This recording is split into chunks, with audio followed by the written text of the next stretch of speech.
Pero eto Lakay, siya ay naging national chairperson din ng National Union of Students of the Philippines at naging bahagi ng kampanya. NUSP. Oo, parang medyo may something in common kayo. Grupo pala ito ni magkaiba kami. Ay, ano bang grupo mo? LFS tayo nung araw. League of Filipino Students. Etong NUSP kay Secretary Mike Defensor eh. Ayan.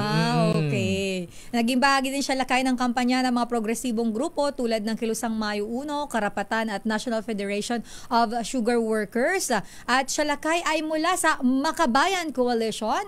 At parang nakakailan na ba tayo taga Makabayan? Sabi ko, puro leftist na lang tayo rito. Rightist naman. Ayan, next week, meron tayong rightist. Ayan. Isang Moro activist siya Lakay mula sa Iranon tribe sa Maguindanao. At bahagi ng mga grupong Moro Christian People's Alliance at Sandugo Movement of Moro and Indigenous Peoples of Self-Determination.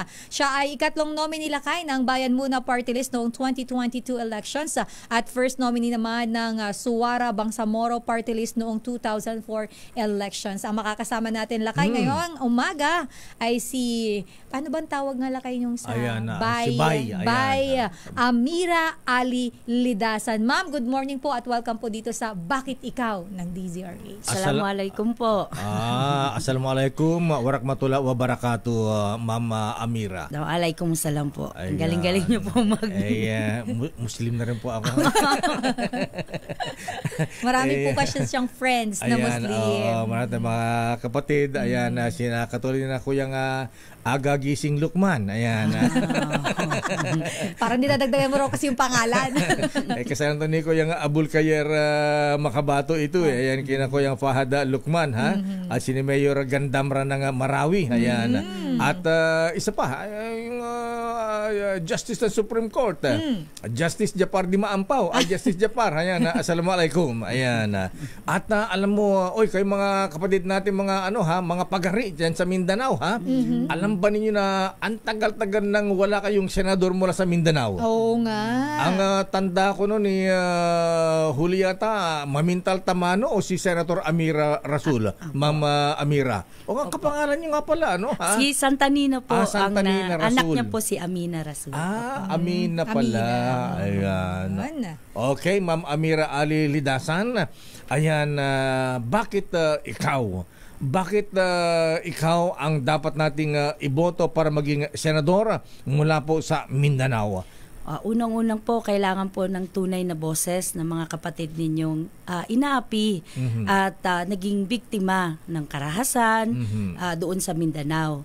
Kasi po, damang-dama ng taong bayan ngayon, yung hirap po na kinakaharap ng mga kababayan natin. Hindi lang po yung krisis ng problema po sa walang trabaho or walang sweldo o mababa. Sa barn po, pinakamababa ang sweldo Bukod po doon, hanggat sa ngayon po, ang mga kapatid natin, dahil sa gera, ay nakabakwit ang karamihan at wala silang tiyak na panirahan. So, dapat po, boses nila. Kasi po, sa tuwing merong desisyon ang national government patungkol sa Mindanao, wala pong nakakatayo na lagi pong nagsasign ng mga congressman na yes to martial law, bibigyan ng special powers ang government para bombahin ang Moro areas in Mindanao. Wala pong tumatayo para po doon sa kagalingan at karapatan ng mga kapatid nating Moro. Isa nga pala tanong ko si Mama Amira, ayan bakit kayo ay tumatakbo bilang senador? Bakit ayaw nyo sa BARM, Bangsa Autonomous Region in Muslim Mindanao? Sa ngayon po ay sa October 13 pa po magkakaroon ng eleksyon. Minumove po yan ng minumove, and for how many years na po ay appointed ng Malacanang ang uupo sa loob ng and it's part po ng peace process. Kaya very limited po sino yung ina-appoint ng OPAP at saka ng MILF. So, yun po. Ikalawa po, napakalaki po kasi ng issue ng Moro people at indigenous people po. Ang grupo ko po kasi na Sandugo, baka po narinig nyo na kami dahil nabibisita po kami rito sa tuwing naglalakbayan po kami. Nagmamarcha mula Mindanao hanggang dito. Alam kong Sandugo, yung gumagawa ng tsinelas. Sandugo yun. Sandugo. Opo, ito po, isang dugo. Isang dugo. Ng Moro at saka mga katutubo. Sandugo. Parang One Blood. Opo, yun. One Blood, Opo. okay. So, yung Sandugo. issue po na kinakaharap namin ay national government po ang gumagawa. At ang Senate at saka ang Congress po ang nagko-concur kung bibigyan ng special powers ang government like martial law. So, ito po yung isa sa mga rason kung bakit kailangan po naming magsalita, no, at tungguhin ang Senado po, no. Unang-una po, parang karugtong po ito ng mga protesta namin, yung mga lakbayan po namin mula Mindanao o mga iba't ibang probinsya ng mga katutubo at pumupunta sa sentro, naniningil sa mga ahensya sa Malacanang, doon sa mga karahasan at kahirapan na dinanas namin dahil sa mga batas na inilabas nila. So, ito po ay pagpapatuloy namin ng pagbigay ng representasyon para po ang boses at saka po ang kagalingan at interes ng mga kababayan ninyong nasa tunay na laylayan ng lipunan ay talaga pong may representa nang mula din po sa aming mga Hanay sa kasamahan. Mindanao. Ma'am Amira, maraming matagal na pong taon mahabang panahon na nakararanas ng diskriminasyon at may issue din sa lupa, 'di ba? May mga ganun po tayo diyan, limitadong representasyon po sa Land gobyerno of promise, sabi nga nila sa Mindanao, puro pinapangako, walang hindi natutupad yung mga pangako sa Mindanao. At of course kasama rin po diyan kulang po ng representasyon sa gobyerno ang mga Moro at indigenous people po sa Mindanao. Kung kayo po ay bibigyan ng pagkakataon ng atin po mga kababayan na makaupo po sa Senado, ano po kaya ang iyong konkretong plano upang matiyak po na ang kanilang karapatan ay maisulong at kumbaga po ay mapagtuunan naman talaga ng pansin? Opo, pangunahin po yung kailangan kilalanin ang karapatan sa lupang ninuno. Kasi dito po yung mga natural resources natin at lagi pong nawawala ng respeto sa pagmamay-ari o sa karapatan sa lupang ninuno. Kunyari po, pagka po may mga minahan, pinagdedesisyonan sa Kongreso at sa Senado, sino ang mga korporasyon o mga karamihan, multinational corporation, at sila ang mga binibigyan ng karapatan. Over doon sa mamamayan na nagsasabing huwag dapat sirain ang kanilang kalikasan at saka napapalaya sila doon sa kanilang mga lupang ninuno. Minsan nababastos yung free and prior and informed consent, yung karapatan nilang sila ay tanungin sa kung paano ba pamahalaan ang kanilang komunidad. At ikalawa, yung pong karapatan doon sa sariling pagpapasya. No? Kasi marami ng mga gobyernong inilalagay sa mga komunidad natin, no, pero hindi ito kumikilala doon sa karapatan talaga ng mga kapatid nating mga Moro at saka mga katutubo. Tapos ikalawa po, yung pag-unlad po sa aming kultura. Kagustuhan po namin na magkaroon ng eskwelahan, lalo na po yung idinulog namin dati sa inyo dito nung naglakbayan kami, yung sa pilitang pagpapasara ng mga lumad school, kasi napakalaki ng tulong ng lumad school para sa mga kapatid nating mga lumad. Kasi ito yung klase ng edukasyon na hindi kolonyal. Kung hindi lumad, kinikilala ang kanilang mga karapatan, kultura, ang kanilang mga tradisyon. At the same time, scientific ko siya kasi gusto niyang solusyonan yung problema nila sa pagsasaka, sa problema nila sa ano ba ang dapat na itanim, pagkilala sa mga traditional din na pananim. So, at hindi komersyalisado, no? Yung kumbaga maraming gustong tumulong para makapag-aral ang ating mga lumad school. Pero sa pilitang itong pinasara ng DepEd at nung panahon nga ni Duterte, marami pang militarisasyon na ginawa sa mga eskwelahan nito. So, gusto natin na respetuhin ang mga eskwelahan na ito, muling ibalik siya at katulad din ng paghiling namin sa mga kapatid ninyong Bangsamoro na huwag namang pag may madrasa o lumad school o indigenous people school, ang sasabihin agad ay terrorist front or terrorist school yan. Kasi nakakasakit po yun na grabe ang pagtingin ninyo sa aming kultura at sa aming sa aming mga pinag-aaralan. Ang gusto lang naman ng mga kababayan natin ay umunlad at solusyonan ang problema sa aming mga komunidad. Okay, Ma'am Amira, alam po niyo ang isa pang issue dyan sa Mindanao, naku, ang tagal na pong usapin ng Bangsamoro self-determination.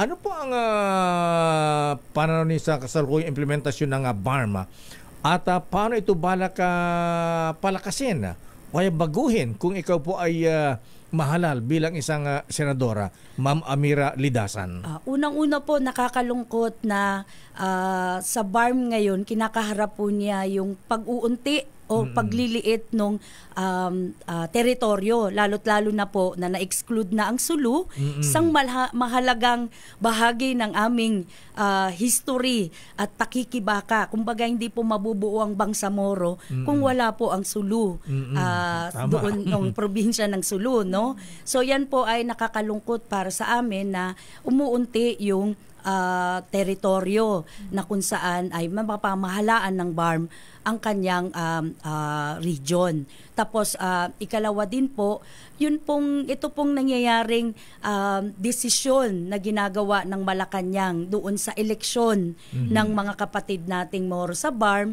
ay nakakalungkot din po kasi laging dati ang ano po namin, walang tunay na otonomiya sa BARM kasi ang nakaupong presidente, siya po ang kumukontrol sa kung sino yung makakaupo sa BARM. Alam niyo po yun, panahon ni Arroyo, na ang patuan talaga yung umupo doon dahil magkakampi sila. At ang ampatuan din ay malaking tinulong din sa kanyang eleksyon. Yung naalala niyo po yung dayaan ng 12-0. So nakakalungkot po na ganun po ang nangyayari sa BARM, no? Nababalahura yung aming mga karapatan, yung aming karapatan sa pagboboto, pagpili ng aming mga lideres, no? Tapos ikatlo po, yung pong Ma'am, maputol lang kita. So simulan maitatag ang BARM, wala pa rin election diyan, puro appointed yung mga officers, members diyan. May election naman po, pero kapag ka po kasi nauuna ang presidente o ang ating national government na election at hindi sabay ang BARM, so nagkakaroon po ng influence sa kung sino po yung nakaupo. So, totoo yan.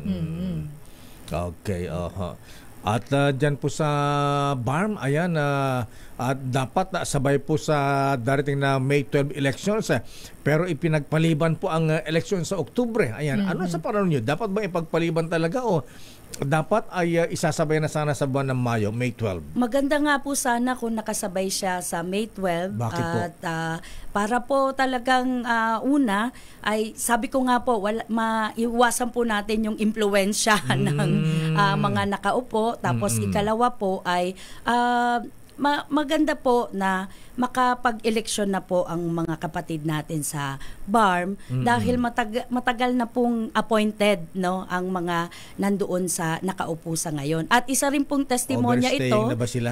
Hindi naman po, pero isa rin po itong makakatulong sa leadership po ng Moro Islamic Liberation Front, at Moro National Liberation Front, kasi po manggagaling po ang mandato sa mamamayan, no. So yun po yung isang kung bakit po naghihikayat kami na isabay o kaya bukod po sa nakalagay ito sa Bangsamoro Organic Law, nakasabay po siya sa national election. Isa nga pala, Ma'am Amira, ayan, isang question dyan yung leadership ng BARM, ayan,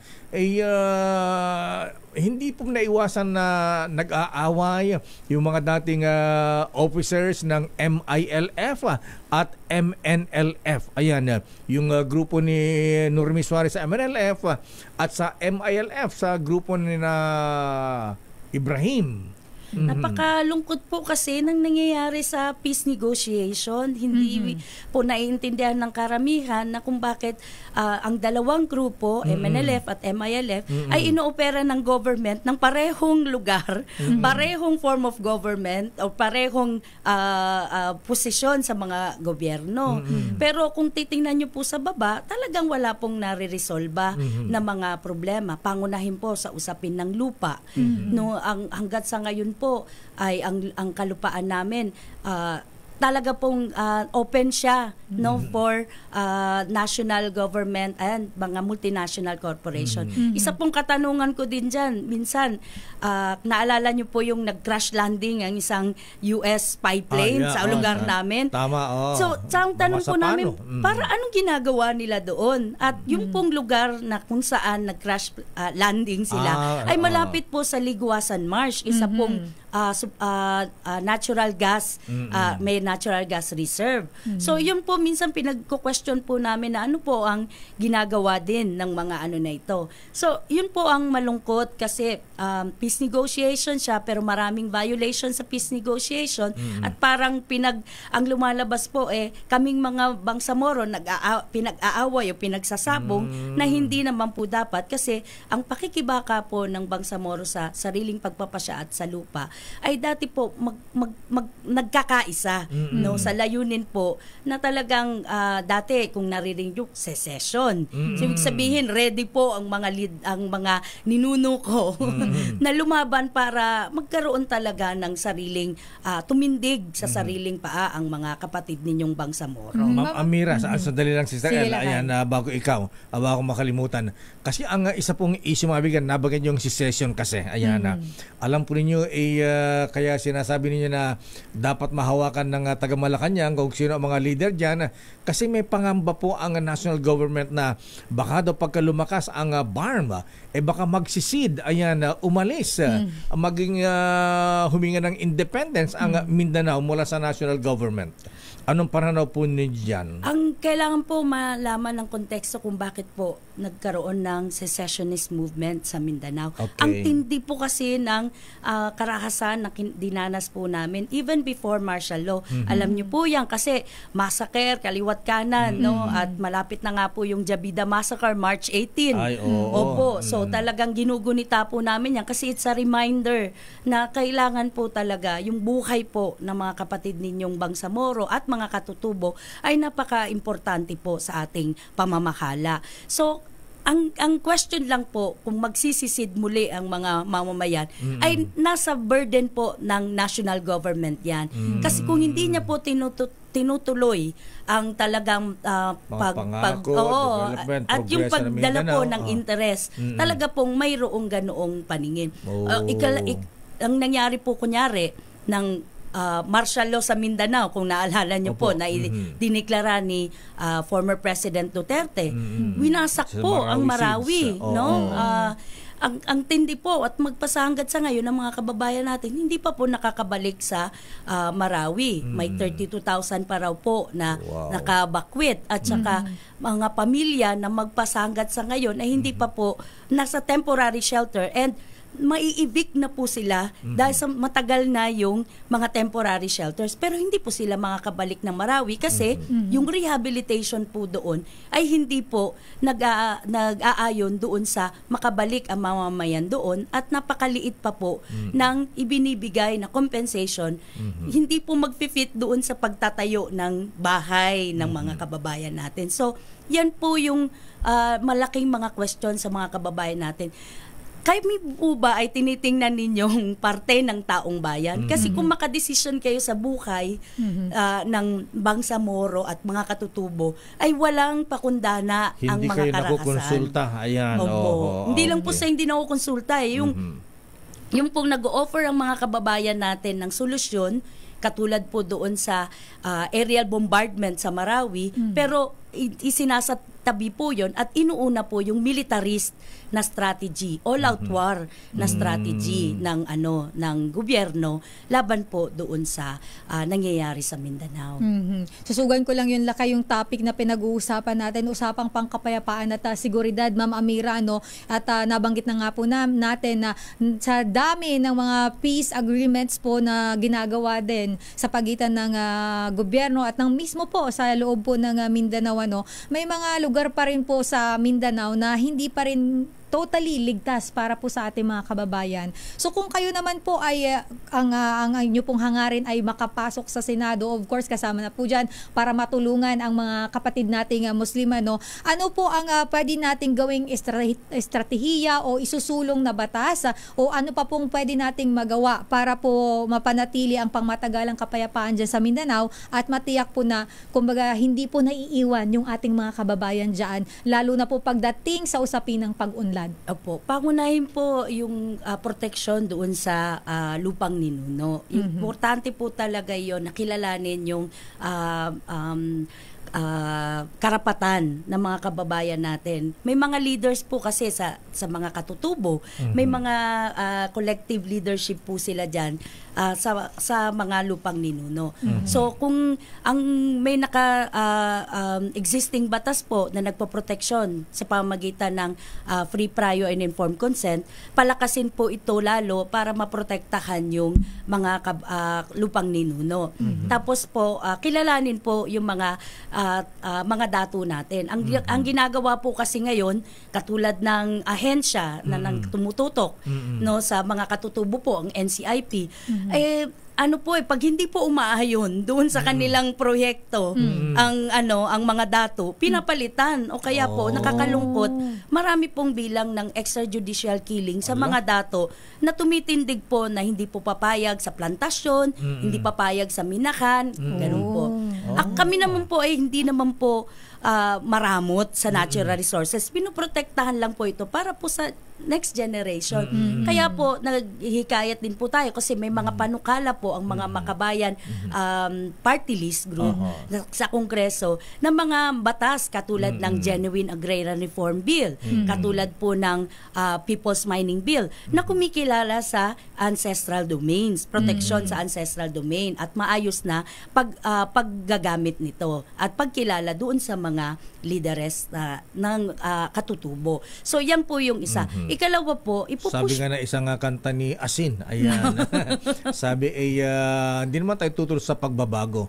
Huwag lang sirain ang ating kalikasan. Opo.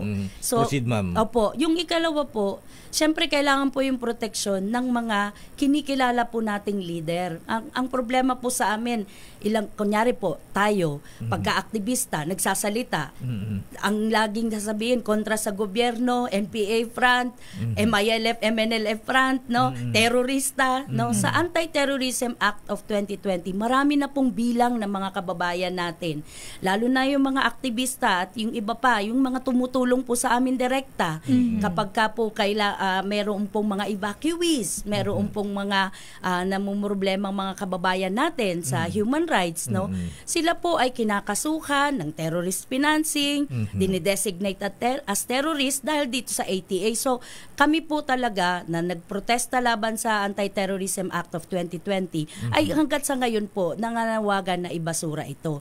Tapos po, kailangan palakasin din po at sana may push na rin po ang mga bills defending human rights defenders. So, Human Rights Defenders Bill, kahit po yung Environment Defenders Bill, kasi kami po na mga namamahala sa mga lupang ninuno no, at saka sa mga komunidad namin ay dapat po makilala din po yung proteksyon ng gobyerno at hindi po parang target practice po kami ng military exercises noong mga communities namin ay dyan po nilulunsad yung mga gera, lalo na ngayon may gera sa China, dyan nilalagay yung mga EDCA sites sa mga IP communities. So nakakagalit po talaga yan para sa mga kababayan natin dahil maraming bilang po sa kanila ang naapektuhan, napapalikas sa kanilang mga komunidad dahil sa mga aerial bombardment and militarization sa communities. Ma'am Amira, kayo po ay Magindanawan, pero matanong lang kita, ano ang pananaw nyo dun sa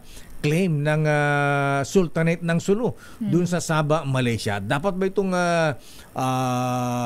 ipagpatuloy natin agang pag-angkin sa Sabah, Malaysia bilang bahagi ng Pilipinas? Opo. Ako po ay Iranon, no? Iranon. Sa Maguindanao. Okay. Pero nakaintindihan ko po ang Maranao at saka ang Maguindanao. Tausug. Iranon tribe po kayo. Tiyo-tiyo lang, maliit lang po ang kaya kong maintindihan. Sa atin po kasi sa history, nakita naman po natin ang lesson na ibinigay na kailangan talagang proteksyonan ang ating nasasakupan o komunidad, no? So ang pagkilala po ng lupa sa Malaysia talaga pong ipinaglaban din po ng Sabah ay pinaglaban din po talaga yan kasama sa pakikibaka ng mga MNLF, MILF at hindi lang po ng royalty doon sa dapat din po talaga kasi bukod po sa marami rin pong mga katribo namin na nandoon at marami rin po talagang nagsilikas papunta doon, no, kasi mas maganda ang kabuhayan at saka talaga po nung martial law dumami po rin ang populasyon ng mga tausulok o tausug doon sa Sabah. So, nararapat lang din po na ipaglaban ito para po doon sa ating kagalingan. Pero kailangan din pong respetuhin natin ang ilan sa mga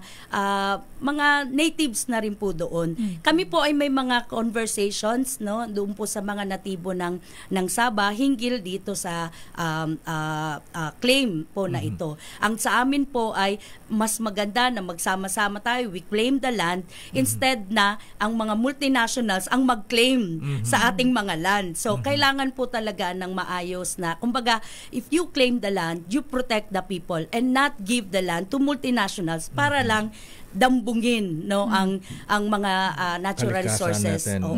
doon sa lugar na yon. Mama Amira, ayan, bilang May magtatanong may pa ano ba? lakay Sige, kay Ma'am Amira. saan? Taga Maharlika ba ito? Maharlika Village? Alamin natin lakay dahil ang ating reporter na si RH23 Edwin Duque ay may kasama na isa sa ating mga kababayan para magtanong kay Ma'am Amira. Edwin. Yes, Mayor Day, Miss Elaine, at may magtatanong kay Ma'am Amira, at ito yung grupo ng mga nagtatrabaho bilang simpleng manggagawa. May itatanong daw sa kay Ma'am Amira, si Axel Abaves. Ano yung tatanong mo kay Ma'am Amira? Kung sakali po ba kayong manalo, ma'am, pagka-senador, pwede po ba kaming maging minimum wage basta makalambas kami ng 6 months, ma'am? Yun lang po. Maraming salamat. Anong po. trabaho ni Kuya Edwin? Budigero po, ma'am. Budigero. Kuya, ano po ulit name nyo? Pangalan? Axel Fabregas po. Si Kuya Axel. Ayan, Ma'am Amira. Actually, di na kailangan itanong yan, Kuya. Nasa batas po natin talaga. After 6 months na tuloy-tuloy ang employment mo, dapat regular ka na. Hindi, minimum wage lakay ang tinatanong niya. Automatic na yan pagka naging regular ka. Ayan. Budigero daw kasi yung job. Okay, Ma'am Amira. Ayan. Opo, kasama sa akin pong exposure nung ako po ay sumama sa Kilusang May Uno, ay nakita ko po talaga yung pangangailangan na dagdagan ang minimum wage, no? Dati po naririnig ko pa po yung across the board, nationwide, no, na panawagan. At sa ngayon po, ang talaga pong hinihikayat namin ay living wage, 1,200.